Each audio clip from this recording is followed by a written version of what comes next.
What's going on, guys? Welcome back to another episode of Money Moves. As always, your host, Matty A. Mr. Breedwell, how we doing? Wonderful. I don't know why this week is so much better than last, but wonderful. I can take a few guesses.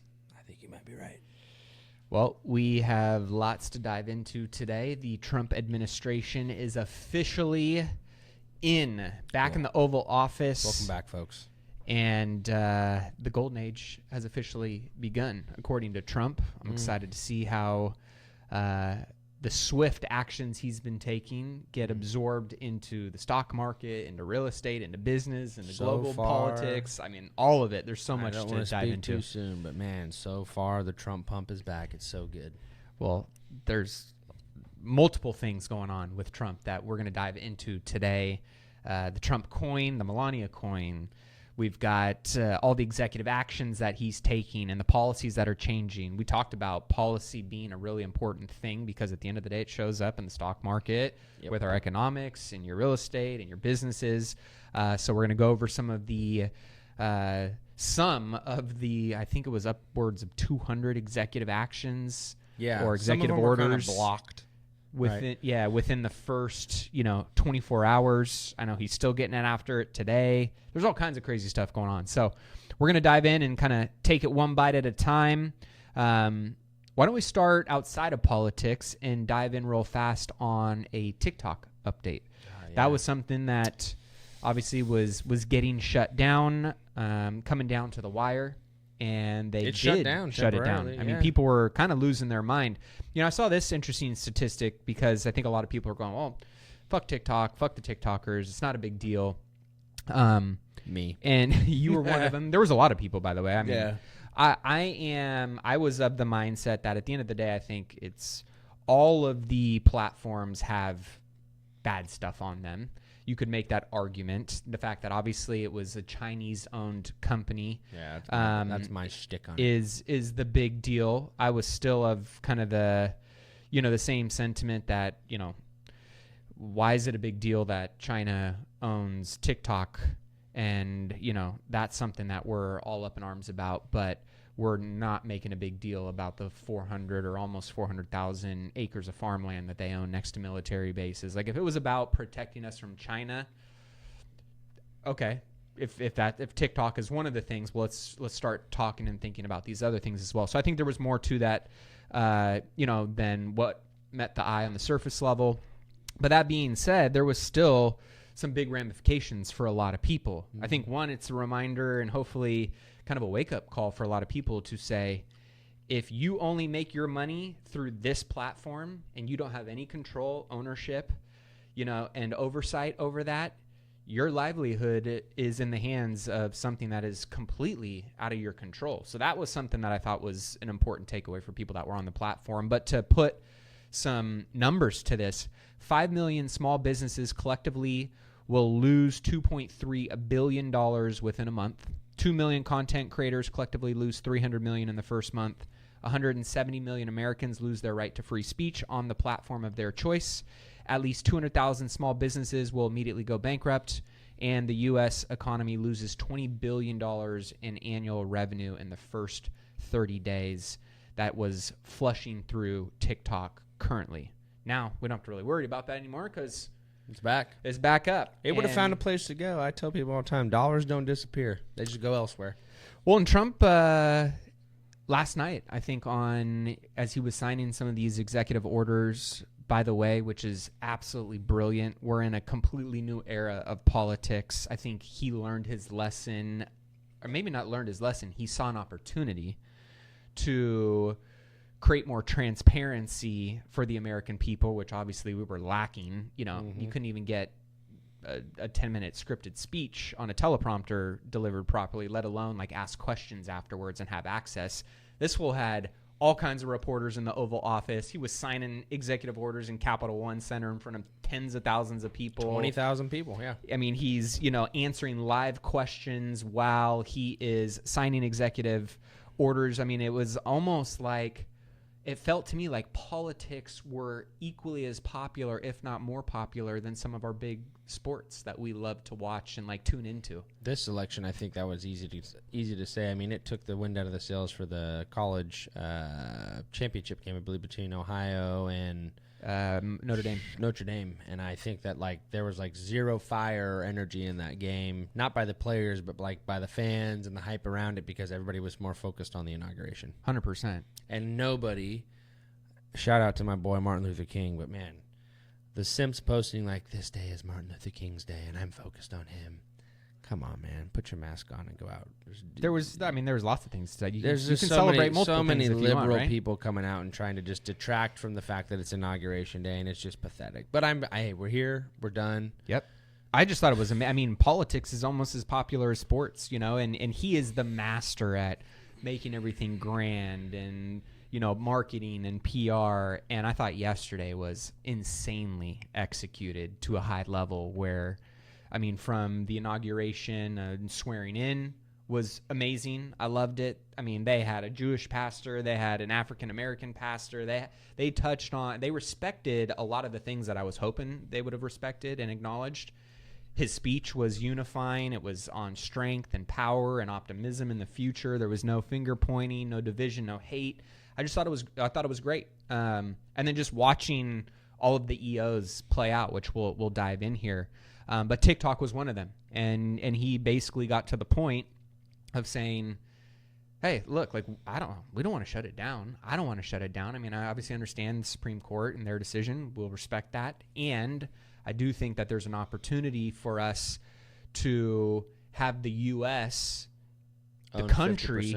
Yeah, like if I don't sign this bill, this thing's worth nothing. If I sign this bill, it's worth a lot, potentially trillions. And why shouldn't we, as the U.S. government, not be a partner in the country, benefit from that? He didn't rescind the ban. He just extended it by 60 days to give it a chance to be sold. If there's nobody that buys it in 60 days, it's going black again. Well, just as a reminder, so people understand that. I mean, there's little whispers that Mr. Beast is putting together a pretty strong offer. No way. With the people that he's compiled. Yeah, he's not a savvy business person. I wouldn't. I mean, I don't know, but I do know that he's figured out how to build a brand that is worth billions of dollars. Well, yeah. I mean, you can't say he's not smart for hacking attention, right? I'm gonna sound really stupid, but I mean, or really old. Kids are freaking dumb nowadays. I mean, the stuff they entertain themselves with. So that's what he capitalized on. And yeah, was he good at it? Absolutely. Do I think that and then he does stuff like copying Lunchables and making Feastables and selling chocolate for some reason that's so like, is he a good marketer? Yeah. Is he super smart? No, I would not put him as very smart. He just is good at marketing. He's making money though. Yeah. Right? A lot of dumb people. So as long as he can put together a team that knows how to make a lot of money, and he's a good extension of the brand, and he can get not a bad financial business people to support. Sure. I don't know. You never know. I think Kevin O'Leary is Mr. Wonderful, is the most serious and has the most cash. He has a $20 billion offer. That's what I heard was the latest on the table. Yeah, and that's the biggest offer, I believe, of anybody by somebody who can actually run a company. Yeah, so that and that's not just him. He doesn't have $20 billion. That's him and a group of people and investors and probably some stock and some other loans. But yeah. That's the one that I think is the most serious. This is where it'll be. This is the test to see if they are serious about wanting to be in the U.S. market, because you'd be stupid not to sell 50% of your company if it's going to be worth 10, 12 times that. 100%. So, well, we had a big day of politics yesterday, so let's just dive in there. Yep. And big and positive news. Hamas released a handful of hostages, U.S. hostages, back over in exchange for some aid and some other things to get sent into Gaza. Yep. Big part of that from Netanyahu said that, a big part of that agreement was reached because of Trump and his team. I loved how the Biden administration kind of tried to take the credit on the way out the door. But they also did some very interesting things out on their way out the door. One of those being pardons. So he pardoned Mark Milley, Anthony Fauci, and the entire January 6th committee a few hours before Trump actually as they were going into that morning inauguration meeting. And then while he was there, he went on and pardoned his entire family. Yeah, they lined up the timing of the pardon, and it was right when Trump walked out to start speaking. Basically, so he couldn't talk about it on the hot mic, right? Correct. I think it just confirms everything people have been saying about the Biden family, the Biden administration. The fact that there's a lot of corruption. There was a lot of theories around the individuals that, had really bad things tied to them, their names, their brands. And when you go and pardon somebody, obviously it doesn't mean that they're guilty, but it's not a good look either. I was going to say, typically when they're not guilty and you kind of want to let them kind of not be ridiculed or even, because in the U.S. legal system, you don't have to be guilty to be sued, and that costs money and stuff. So I get that to a degree. Do you typically announce it like you did those first round of pardons? Mm-hmm. Not like 15 minutes before you go out the door. Yeah, that just doesn't look good. I mean, to me, I saw this quote. It was something along the lines of, Biden preemptively pardons people who have done great harm to this country, which is an argument that many of those people have. Yep. The weaponization of the Department of Justice, the three-letter organizations, using your own position for benefit in a corrupt way. And yet you got people like, Edward Snowden, who is still considered a criminal for the offense of revealing government abuse and shining light on the deep state. You got people like, what is his name, Rich Ulbricht, a lot of the J6 protesters, other political prisoners. And you've got Biden kind of pardoning these individuals. He went on the way out. I think he pardoned like over 30 people on commuted death row sentence. I mean, just like so many things that don't make a whole lot of sense to me from that perspective. But we do see, that hypocrisy playing out in real time. Here's a quick little video that I thought was interesting when they're talking about pardons and what it means when you do get pardoned. May indict him. Very strongly in favor of indicting the president when he is out of office. I don't think the incoming president should be threatening his political opponents with jail time.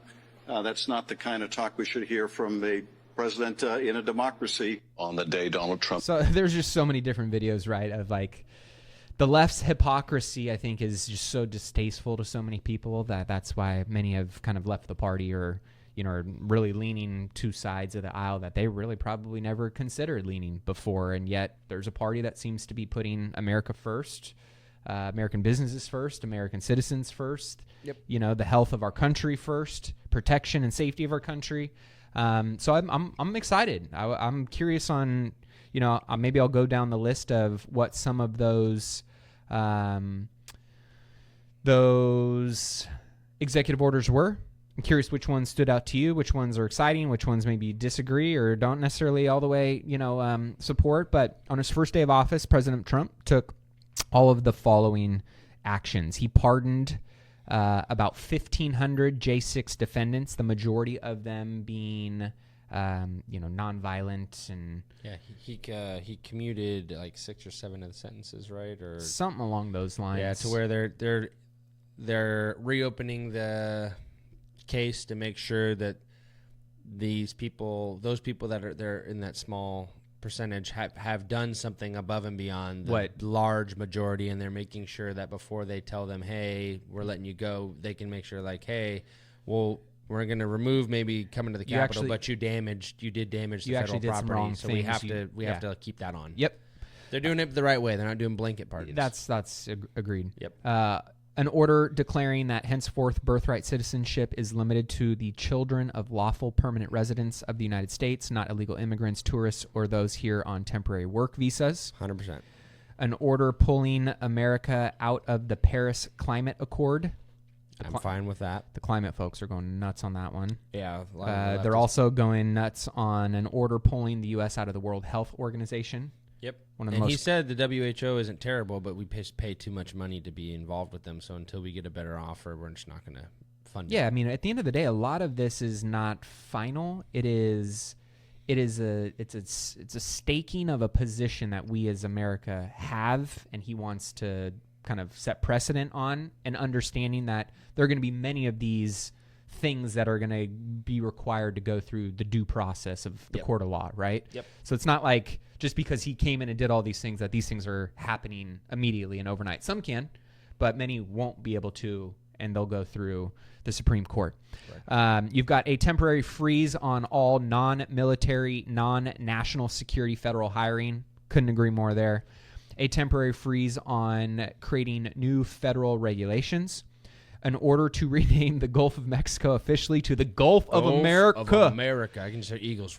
And returning Denali's name back to Mount McKinley. An order delaying the TikTok ban for 75 days.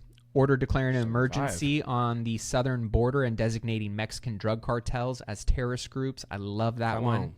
I mean, that immediately gives the military the right to go across the right border. To go in FAFO, come across our border. I don't know how we can just do that. Again, this is now where it's above my head. But I don't know how we're just like, hey, those people we don't like, we're coming into your country and we're going to kill them. Well, I don't know if that gives us the right to go into their country. It just means that if they come across the southern border and have any kind of affiliation, we're taking military action. Well, no, now I just think that on cartels. I think it's like you're just, if you get arrested with affiliation with a gang, now you're affiliated with a terrorist organization. Yeah, that's a part of it as well. I think that's a big one as well. An order immediately repealing 78 existing Biden orders. One of those orders revives a ban on transgender troops in the military. Another ends Biden's restrictions on oil drilling in certain areas. I loved when he was on stage. Drill, baby, drill.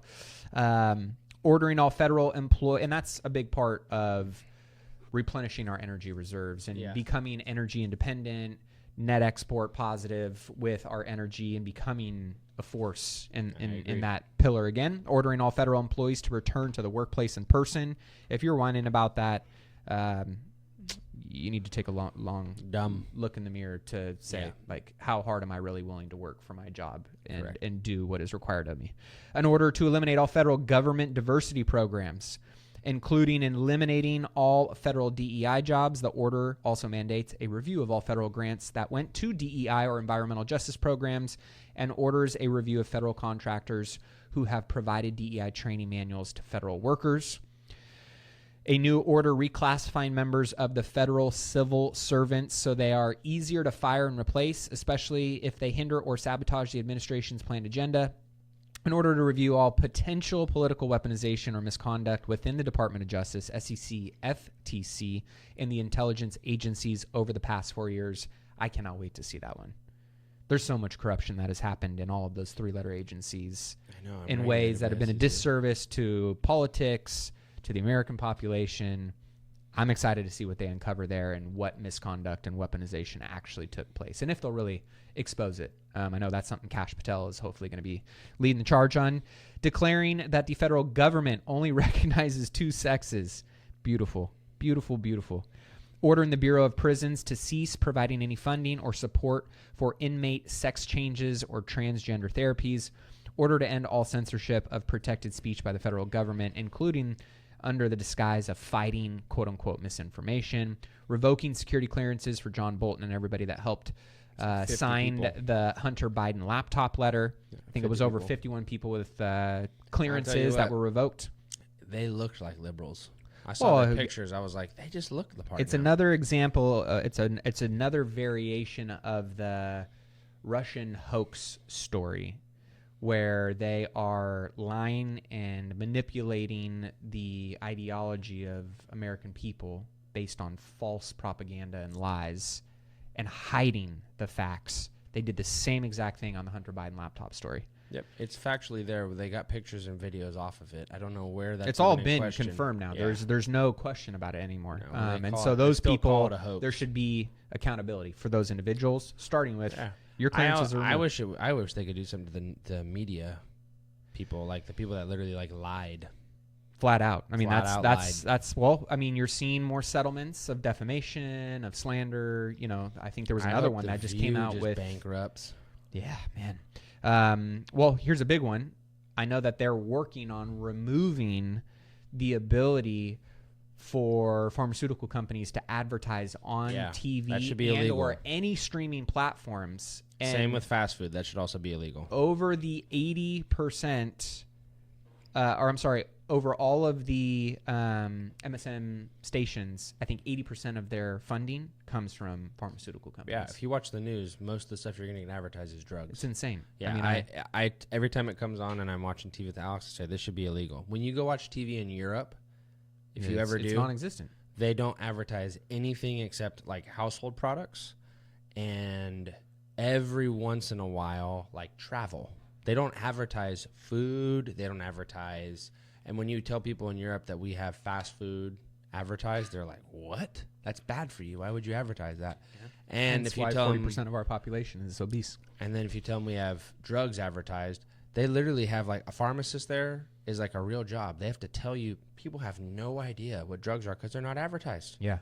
Now that could be an argument like, "Oh, well, you know, that's a good thing." It's not a good thing. If that drug is on TV when you go to buy it, it's the highest billing to your insurance.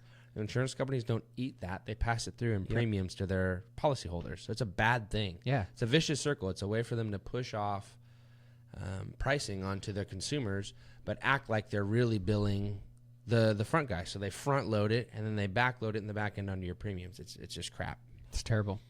Ordering the administration to make recommendations for beautifying federal architecture. Love that. Ordering a 90-day pause on U.S. foreign assistance funding so it can be adjusted to match new U.S. political goals. We need that. I know they did a couple $1 billion on the way out to Ukraine. No president has been more determined to immediately keep every promise that he ran on in the previous election. So that was essentially just a quick little recap of some of those. There was many of them, small ones, nuanced ones, but those were some of the big ones that obviously a lot of people were. No crypto executive orders, and that was one thing people were very upset because I will say he did say that he was going to make a statement on crypto. And he did today. I didn't see it. Oh, first day I didn't see it. Is what I mean. He did today, and hence that little bump up on the Trump coin, which we can maybe talk a little bit about that. I didn't even see that one. I'll go and do it blind. And we'll talk a little bit more moving into some crypto. But overall, I think it was interesting to see Biden on his way out. He used his farewell address to the nation to warn of an oligarchy of the ultra wealthy taking root. Is it already? Or somebody did it. Ultra wealthy taking root in the country and of a tech industrial complex that is infringing on Americans' rights and the future of democracy. So it was really kind of a dark exit speech out of the White House. Yeah. Which is funny, the oligarchies, in my opinion, they've always been around. Yeah, there's always old money. Like, I mean, you look at George Soros and you look at Bill Gates and you go and be like, well, you guys have had your oligarchs. You're upset now that some of them are moving over here because they feel like it's going to financially align with them, their companies, their businesses. Yeah, they almost put them as like a pseudo god. But I mean, look at Zuckerberg was on the left, Bill Gates was on the left. You had his name from Google Twitter, CEO the Google guy, Tim Cook, and now they're like at the inauguration because hey, we gotta play nice with this guy now because he's going to influence what we can do with our companies, and so I just think that's another fear porn tactic of the left that'll continue to be there, especially with Elon Musk being the richest guy and being Trump's buddy, that they'll continue to really pound on that narrative for the next 4 years. Pretty hard. I couldn't agree more. Is there a real concern there? No. I think that the interesting to see on the crypto one because I thought it was going to be more mention on crypto. But no, all the regulations and deregulation really that he's put into place, that's all flows through to the marketplace, and we saw it today. We saw yields, bonds rallied, yields were down to 4.5%. Stock market was up around 0.8%. Dow was up over 1%. Nasdaq's up over 0.5%. Small caps are up over 1%. This is very good market movement, and it's all happening on the fact that Trump's in the office. There was no news besides the market was closed on Monday, and today it was open and he's president. So that's very good. I I couldn't figure out if the beginning of the year was repricing for that because we had a pretty decent pullback through December into January. And I was saying that the yield levels are making me worried. But at this point, I'm back calm. We're in the 4.5s and going and trending down. Long-term bond holders are getting freaking huge appreciation to their bond values. Their coupon rates are dropping, but the face values are rising. So this is a good environment to be in. Still, money supply is a little tight. Still some inflationary stuff around groceries. But all in all, a good start. So far, so good. Well, the market is, at least crypto market, is losing its mind over the Trump coin. And for those that already thought Donald Trump was pretty wealthy, his DJT stock was worth about $4.6 billion, that his holdings are, that make up his wealth. His other real estate assets, a measly $2.6 billion. And now, as of January 19th, Trump coin and his holdings in that are worth $56.6 billion. I own Melania coin and Trump coin because they were endearing to me and I wanted to buy both of them. I was mad that I missed the boat. I was like, there was a guy. For all you crypto haters, I didn't. I did not miss the Trump or Melania coin boat. So there was a guy that put $1 million into Trump coin It's like immediately after it went 150. public at 18 cents.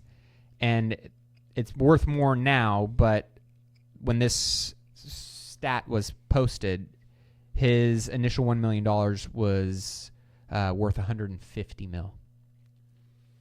That's great. Anthony, I think you talked about some girl that you saw in a Discord chat that she put in like 25 she put in 25 and walked away with 11 mil. I bet you she's voting Life red. Changing. I mean, that's, and you know, again, these are such, like, how do you catch these things unless you're just right place, right time, you're in a special circle.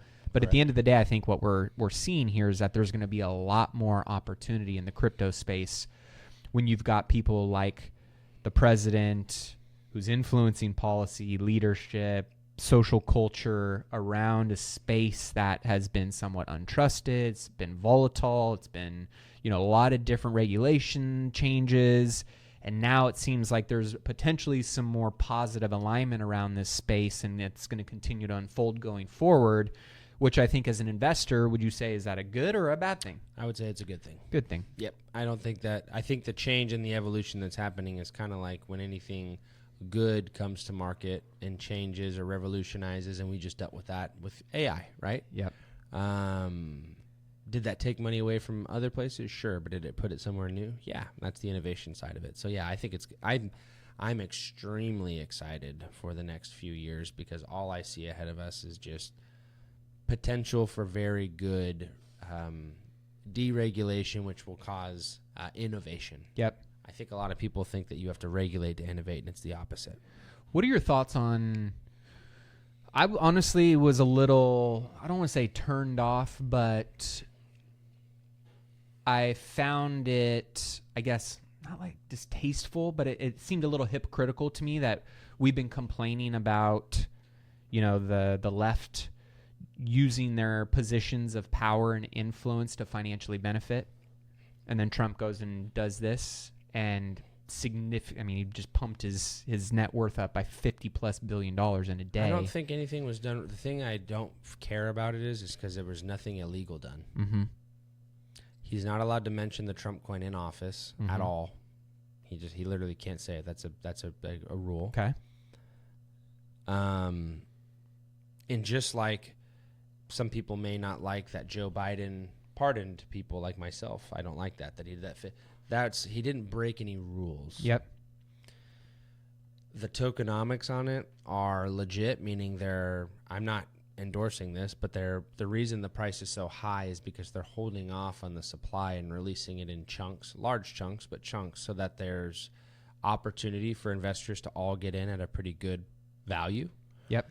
It is a meme coin, meaning you are speculating that the price will go higher. That's all you're buying it really for. It doesn't have a ton of utility, at least not now. I don't have a problem with it. He doesn't have any of that money. What's the purpose of meme coins? I think like that. Speculation. Yeah, it's like the options world in crypto. It's a way to put your money where your mouth is. The new way to put your money where your mouth is almost is like buying a meme coin. Yeah, well, it's an interesting thing, right? Because a lot of people are saying, hey, this is a really bullish thing for the crypto industry, for the reason being that it's showing you can invest in brands and people in ways that you couldn't do before, that there may be stores of value and utility or access. It almost feels like a little bit of the NFT space to me, a little bit. It could be. It's all guessing. To me, I just feel like it's allowing people to monetize their emotions or their feelings, and for individuals to monetize their assimilation with that. So people are saying, I like Trump, and instead of donating to some email or text message that I got, I'm going to put $25 to tell people I like Trump. Yep. And now it's worth $50. I'm getting rewarded for my support. So it's a new way for people to support somebody and benefit from it versus just having the, hey, I donated to Trump, I feel good, I got this hat, I got this bag. Why, I put in $25 and now I donated $100 and now I have $3,000 sitting in my account. I'm getting something back for following or putting money towards a cause that I care in. So it's got a lot of evolution ahead of it, but that's the new. Yeah, and then this kind of, I think, supports that statement that you're talking about. Somebody said, market's losing its mind over Trump coin and completely missing the plot. Here's why this is going to be an incredibly long-term bullish play for the industry, and it has nothing to do with just Trump coin itself. It's a long thread, but there's one little statement in here that I think applies to what you just said, which is Trump token just signaled to every company, municipality, university, sports team, individual brand that crypto can now be used as a capital formation and customer bootstrapping mechanism. Expect to see New York City have a token. Harvard will have a token. Netflix will have a token. And so now many people are in this thread saying, hey, we have now officially left the .crypto phase of blockchain, and all of the existing use cases of crypto are from crypto native companies. But going forward, the whole world will now come up with creative ways to use tokens that people weren't thinking about it previously. Yeah, remember I was telling you, I was like, I think the future now, I even said something similar to that last week when we were talking about it. I said, I think the future now is every crypto will have its thing. The crypto is good for real estate contracts, and this one is good to send financial instruments, and this one is when you want to send this type, and they all specialize and do it in a different way. Just like a burger is a burger, and a car is a car, and a truck is a truck, and there's multiple different versions of them to suit the person that wants that specific one. That makes more sense now, yeah. And I think the adage of this is going to replace the dollar, I'm hearing much less and less of that, because that never was going to be a reality. That was always a fantasy. And that's one of the reasons why I'm still not super hyped on Bitcoin, but a lot of the other tokens around it, like Ethereum, and the fact that Trump was launched on Solana's blockchain. That's why Solana had a lot of that congestion and crashing and issues, and that's stuff that gets worked out over time. But that's really exciting to see. And it's really exciting to see the money not going into Bitcoin. Yeah. A lot of people have pointed out that Liberty FI bought wrapped Bitcoin, which I will quickly point back out that is an ERC20 token or an Ethereum based token. So it runs on the ERC blockchain. It is not Bitcoin. It tracks the price of Bitcoin. It's backed by one Bitcoin, each wrapped Ethereum, but it is Ethereum. That's why, each wrapped Bitcoin. It is an Ethereum blockchain product. I think the scalability of Bitcoin is an issue, and like if you think Solana was having issues with these transaction volumes, Bitcoin would be like, it would be bad. Yeah. It would take a long time for those transactions to post as well. Well, Bitcoin is officially broken back above 106,000 as of today. What's your prediction over the first 90 days of Trump's presidency on what Bitcoin is going to do? I think that all cryptos are going to benefit from the legislation and ideas and items that he puts forward that benefit the crypto space overall. Yeah. Which ones will benefit the most? To be seen, but I think it's very telling, again, that he launched his token on the Solana blockchain. I would really can keep that in mind when it comes time to saying, I'm looking to speculate with some of my money. Where's the best place to speculate? Just like when there's sports gambling, right? Yeah. It's all speculation, but you can be smart about it or you can be dumb about it. Mm-hmm. Maybe think about being smart about it. Well, the housing market is frozen right now. It is very slow, very cold, very frigid. Mortgage demand in the U.S. has fallen to its lowest level since 1995. Since the peak seen less than 4 years ago, U.S. mortgage applications are down a massive 63%.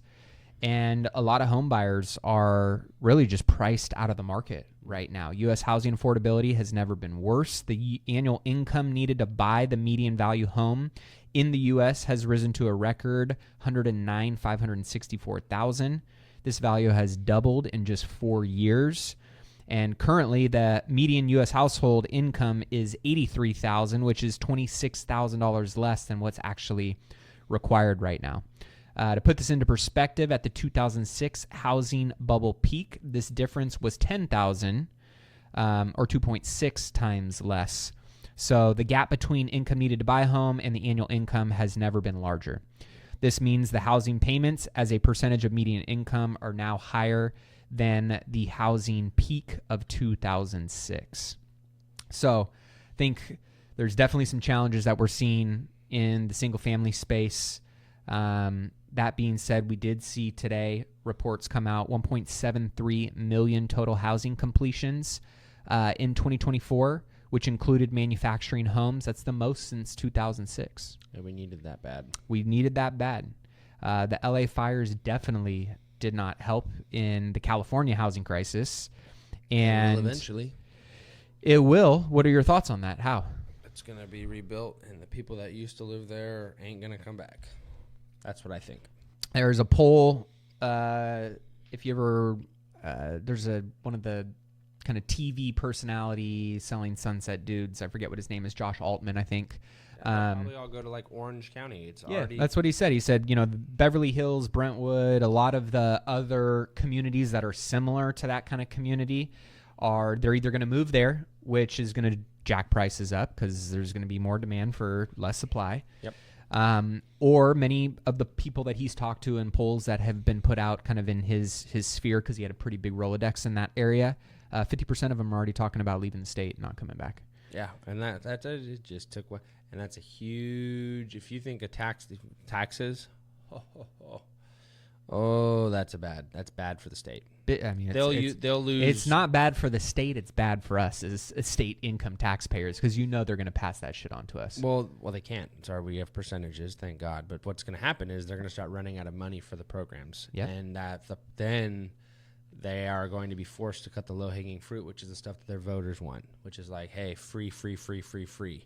Well, they ain't got no money to give free anymore, or else they got a BK. It's a good thing. Things like this, the fires are terrible. Mm-hmm. But what comes of that is it forces people to think more critically and even emotionally to a degree, right? But more critically on how did we get here? Yeah. Obviously, there was winds. You can't fly a helicopter in 100 mile an hour. Can't argue against the natural components of this, but there's I always tell people I get that, but we're also next to the fucking ocean, and like all you have to do is have a system. There were so many red flags and warning bells ringing for so long. And I don't want to sound like a know-it-all. I'm not a firefighter. I know there's other elements. I know this is one of the worst weather systems that came through when we had a fire. I respect all of that. Yep. It's also the most costly natural disaster in American history. We also... And a part of that was due to negligence from our leadership. We also knew this was a possibility. 100%. So the problem with that is when you know something's a possibility and you fail to prepare for it, you fail to plan for it, and you do things that a lot of people would argue, including myself, move the needle backwards, defunding, firefighting, putting money towards DEI incentives, not towards protecting people, which is your ultimate goal. You're a public servant. Yep.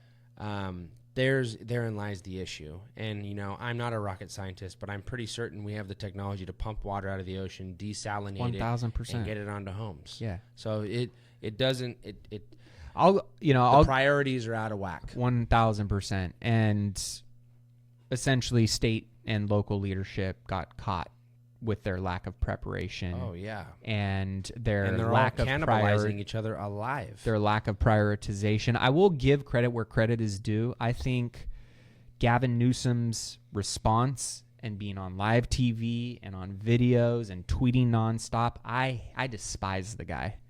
But in a time of crisis, to be, he knows that he's getting raked over the coals because he's getting exposed for all the shit that he didn't do or all the corruption that was rampant that led to a lot of this, either lack of preparation or the response measures that were available were not sufficient enough, and still putting his face out there and doing what needed to get done to tackle and work with fixing and solving many of these at least immediate problems. What's going to happen after this, I don't know. But it's definitely not going to solve the inventory problem and the housing crisis problem in California, specifically in that area. No. Even if they do say, hey, you know what, let's remove all the red tape and let's expedite your permits. Let's move you guys to the front of the line. Nobody's building your house. Nobody's building a house without insurance. And there's So no that's one issue. insurers. On top of that, what is that doing? It's moving the needle forward to potentially expedite. Who's lending money? And nobody is. That's what they're. There's two big problems here. So they're gonna have to Banks step ain't in. gonna give you money. Yep. And and There's gonna have to be some kind of state or federal assistance on this front to ensure and backstop banks wanting to even. where's the state get all put- that money from? Oh, all the people whose houses just burnt down. Yep. This is where the vicious circle comes back, folks. If you're liberal and you're listening to this, hi.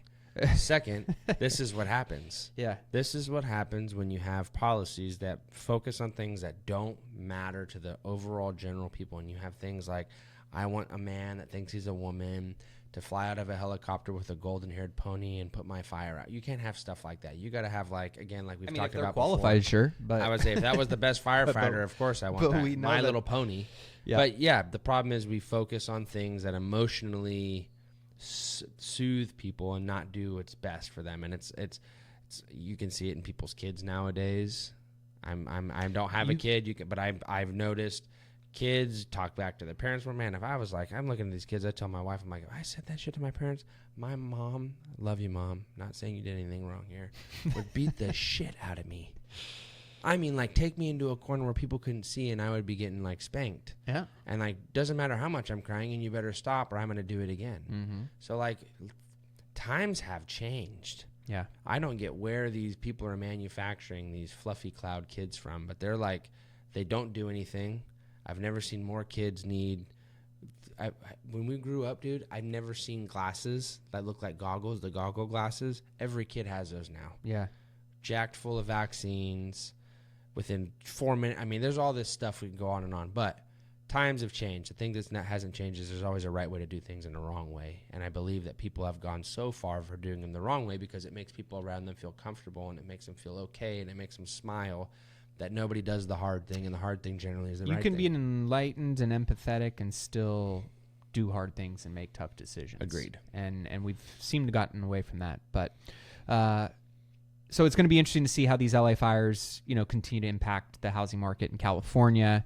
Because, I mean, we're not delivering new product. They're trying to expedite just replacing existing product, which is actually going to delay the timelines of permits. Call Maui, ask him how that's going. Yeah, that are going to delay the timelines of permits that are actually trying to deliver new products. So it's actually going to push back product delivery and more supply because we're going to take all of these new homes that got disintegrated and we're going to rush them to the front of the process and take them to the front of the line, and all these other ones that are actually delivering more and new supply, it's actually going to kick that can further back. So it's an interesting dynamic and problem. We're definitely going to be keeping a close eye on that.